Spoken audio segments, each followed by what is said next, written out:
Việt Nam lục kỳ đi nào mà hay là nấu Việt Nam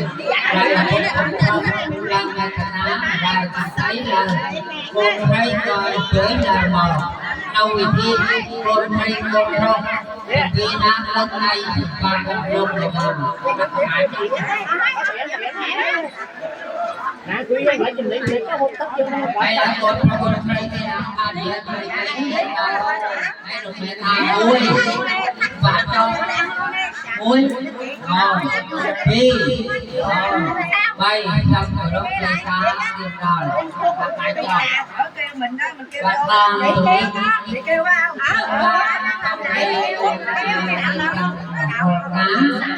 đây trong cả bốn cách hai đi chuyển hai bằng hai nói nào đang việc nhau đây trong cả bốn cách một trong một cái từng phần cả rồi chuyện này gặp người đó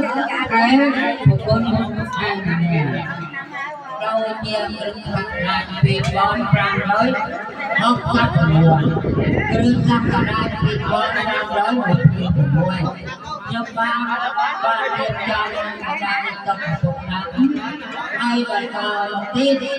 nhưng ban trong buồn nhiệt trong ba để chơi một trong đoàn ăn nhớ ăn việc trọng lý ưa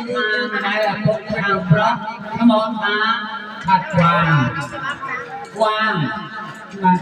mình đại nhiên thằng pro có thơ thủy đưa đâu là con ăn nhớ ở đây ở hội ở đấy giờ buổi bé nào các thằng thớ buổi nào nhiên ăn đây và đem một bà sáu lâm một liên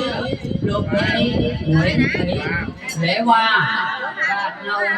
nhân khen hội Cần Thơ hơn nè một ngày tôi nhiên thấy nào mà lâm thị minh thư úc nữ và con đó trưởng nam và cha và thành đi con cây con trong hai đi trong ngô sông đi hoa lấy chim qua là nóc dương hương ba cầm đăng tập phi ba tiệp trong cho đến sắp cả ra qua đường cực dọc đấy hai ở đấy trong thay tốt an có nói luôn ta làm gì nghe đi ơi dòng ba hai đi hai một nông một trong một đây việc hai bài học nhặt hát ba mình chơi nhân nhất nhân hai nhân hai thằng phúc ba mình chơi ngon luôn trong khi chừng môi xe hai đi thì phải ăn chắc em đi trong đây ta việc hai ba này chơi ngó ta không chắc ai ôi sắp bài cả hai hãy nhìn cái ta nào bật thường này hãy cho nó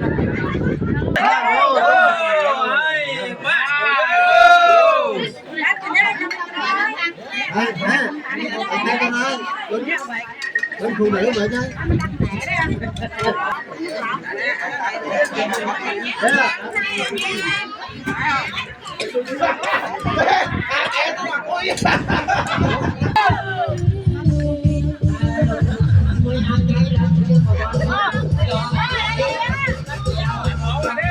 Tà chiên luôn á, tà chiên bạch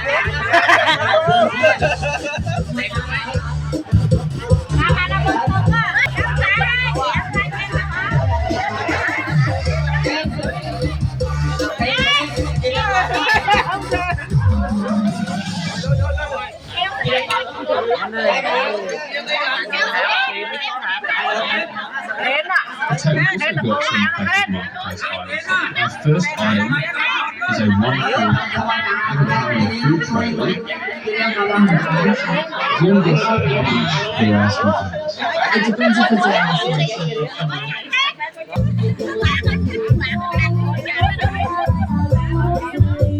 Hãy subscribe cho kênh Ghiền Mì Gõ để không bỏ lỡ những video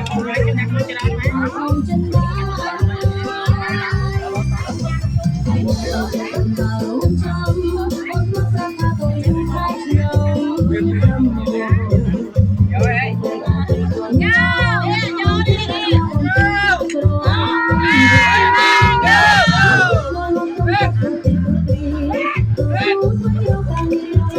không bỏ lỡ